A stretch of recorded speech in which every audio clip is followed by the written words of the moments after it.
We're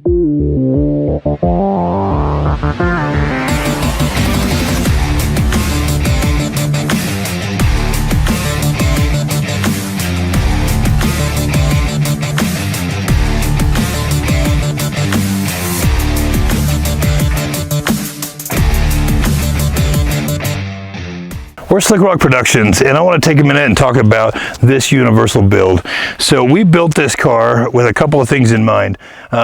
What started this whole thing was we built so many portal cars, and although they're really great rock crawlers, they're great trail machines, we've been afraid to air them out. We've been afraid to hit the whoops really fast in them because there's so much rolling mass in them.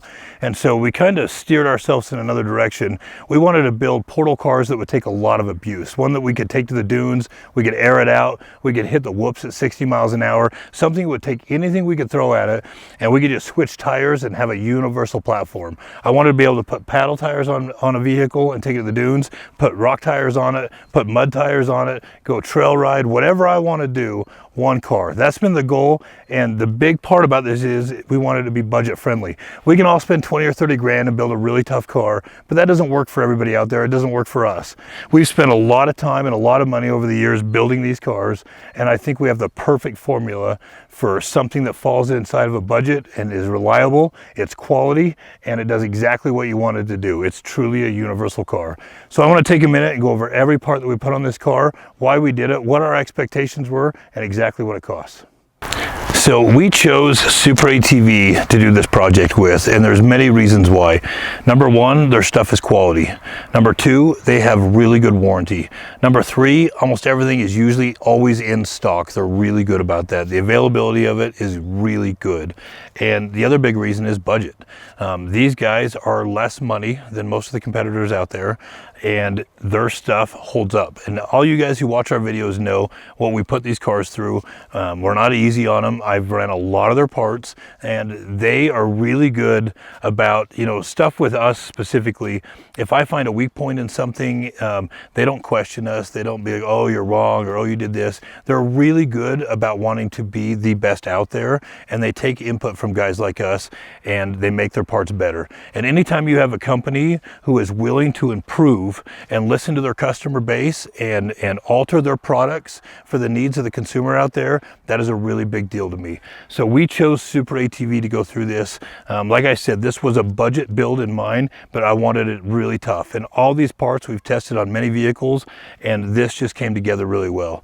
So obviously portals are the big thing here. We're big portal fans. We run portals on every car we build. The reason we run portals is you get 30% gear reduction out of it, so you can run big tires without losing power. But we don't break as many belts with them. We don't go through axles. You get a wider stance, so the vehicles will articulate a lot better. So for rock crawling, that works really well for us. And plus you get a lot more ground clearance. The other thing is like when you get cars up that big, you think, oh man, it's gonna be really unstable because your center point of gravity goes up. But when you're putting a lot of heavy stuff on the bottom, it kind of evens out with where your center point of gravity is. And then on top of that, you're so much wider and so much more stable. It really performs better than a factory car does. We've literally done donuts in these cars with no stabilizers on them, and these cars just feel really good. They perform really well. So let's start with them. The portals in this car are Gen 2s. They're our favorite portals out there. We love the new Gen 2s. They're really tough. We've had zero issues with them. We went with the boxed A-arms. These are the Atlas boxed A-arms. They're extremely strong, they're tough, they're proven to us. We've ran a lot of sets on them, and they come with uniballs.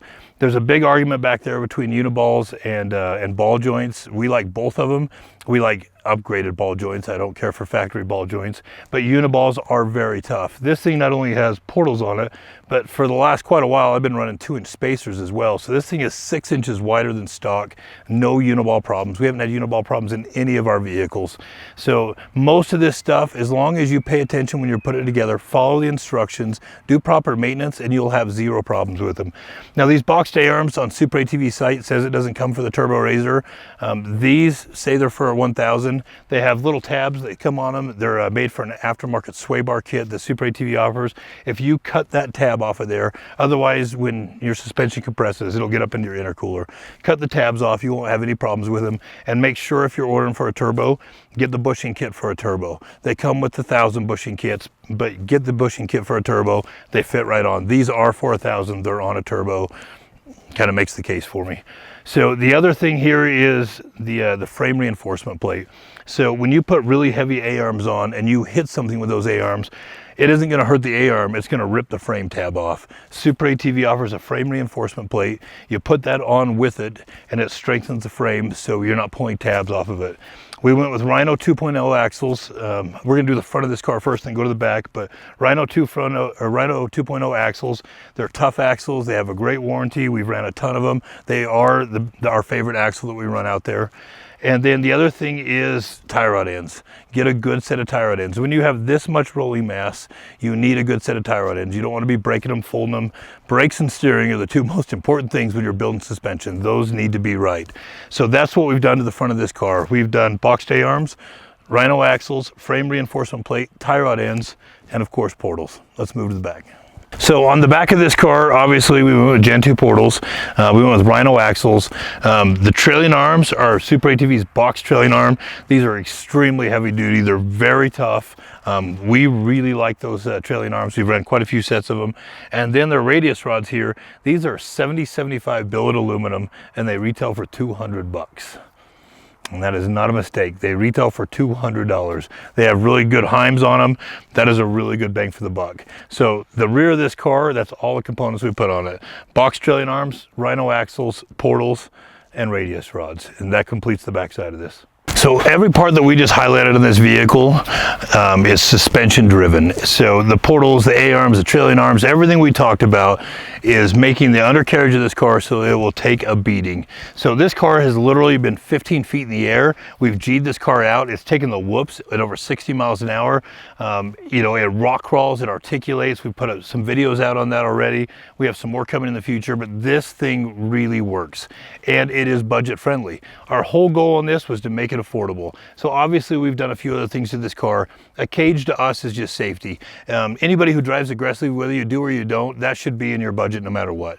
You should always think safety first when you're building a vehicle. Some other stuff we've done to this car is more comfort based, but the goal of this platform was to do suspension components, portals, and everything you need to run portals and big tires and have a tough universal car. So the only piece that we left out of this that we didn't put in the budget part of it is wheels and tires because it's personal preference. I've got, you know, Roctanes on this car. I run a lot of Roctanes. They're one of my favorite tires out there, but I've got 5 sets of tires that I really love to run. But that is personal preference, depending on where you ride, what kind of terrain. So we didn't include wheels and tires in this. We also ran multiple sets of paddles when we were at the dunes in this car. We've isolated it down to a couple sets that we like the most. We're gonna do a whole segment on those, but this car works at the dunes. So we ran this against a stock 4-seater turbo. It will run toe-to-toe up any hill with a stock equivalent to it. It'll handle the whoops as well as any car out there will, and it'll air toe-to-toe with anything out there. This car is tough. So the grand total on this, let's break it down piece by piece. Your boxed A-arms are $649.95. Your box trailing arms are $609.95. Your radius rods are $199.95. Your frame plate is $99.95. Your portals are $28.99.95. Your tie rod ends are $149, and axles are $225 a piece. That's $900 for 4. That's a grand total of $4,904.84. So I want to give a big shout out to SuperATV. First off, we broke the 5,000 mark, which our goal was $5,500 or less. We beat that by $600, but SuperATV has been so helpful with this. They've been really cooperative. They really wanted to see this through with us. And if you call them up and tell them you want the Slikrok Universal Special, they'll give you another $350 off that. That's $4,575. That's under $4,600 to build a tough universal car that will take anything you throw at it. So we're going to keep going with these projects. We have a Canam that is right behind this one that we're doing the exact same thing on, and we're going to do a parts list on that car, tell you our experiences with that, because we want to do this with every machine that we can out there so we can all enjoy, no matter what terrain we ride or what terrain we want to ride, we can all enjoy it in one vehicle. Thanks for following. We'll catch you on the next video.